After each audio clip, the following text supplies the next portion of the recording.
Okay, hello everyone, and welcome back to Common English Mistakes. Don't just learn, improve. So today I've got quite a funny mistake, which another teacher told me about a few years ago.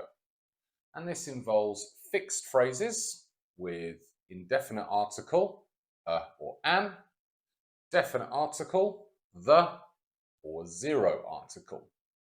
It's important to get right because, as we'll see, either the meaning changes completely or it just sounds completely wrong.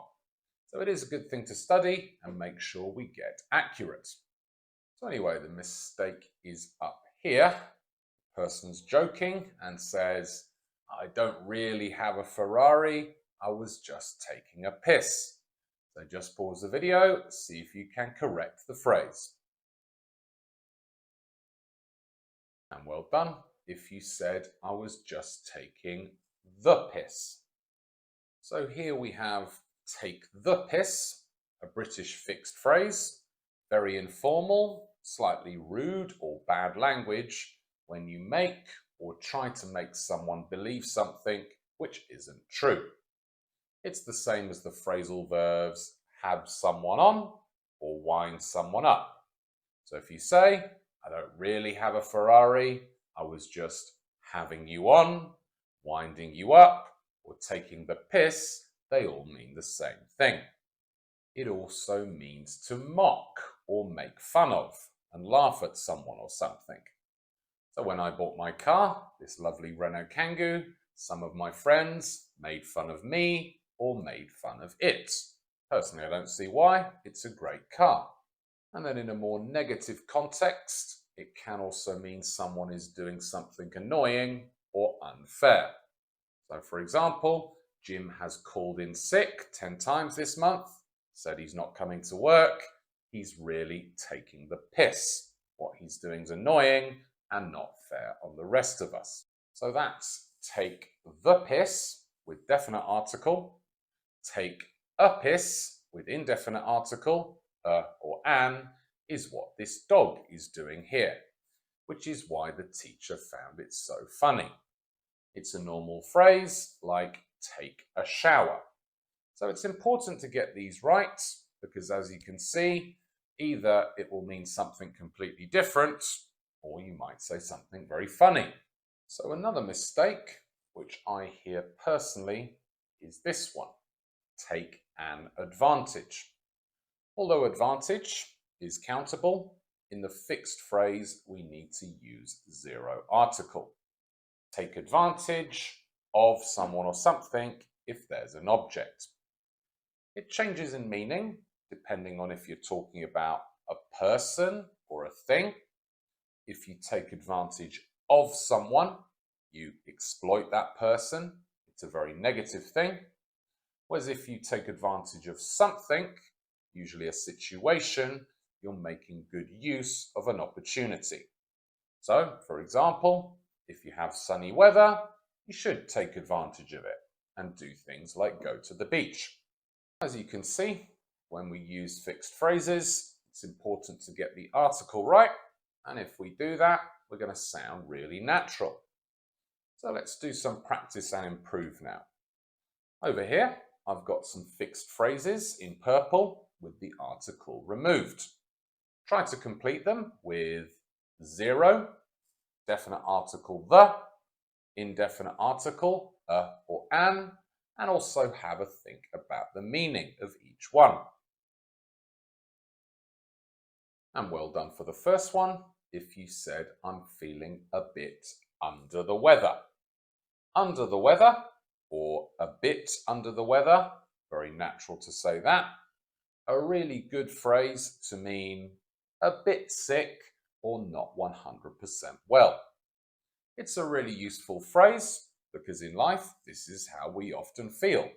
We're not completely sick, we're just a bit tired, maybe a little cough. This is what I would say in these situations. And then for the next one, with new students, I usually play a speaking game to break the ice. Break the ice, verb phrase, meaning do or say something to make people, often strangers, people who haven't met, feel more comfortable socially. It's a very nice phrase to use, and I believe one that Shakespeare invented. So if you use that, you're using the language of Shakespeare. And then for the next one, you'll have no problems with the exam. It's a piece of cake. A piece of cake, meaning something very easy to do and that doesn't cause any problems. And then for the next one, train tickets these days cost an arm and a leg. Cost an arm and a leg, a verb phrase used to mean something is very expensive.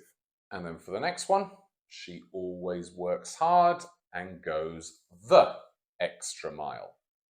Go the extra mile, meaning make a big or special effort and do more than is required. And then finally, the old shopping centre has seen better days. Has or have seen better days. Generally, we're going to use in the present perfect, so as it's written there, to mean something is in a bad condition. Either it could be a building, like the shopping centre, or an object. This jacket has seen better days. So that's half of the phrases done. Before we do the other 6, as ever, if you're finding the video useful, learned something, do make sure to like, subscribe, maybe share the video with others. If you do that, you'll find English a piece of cake.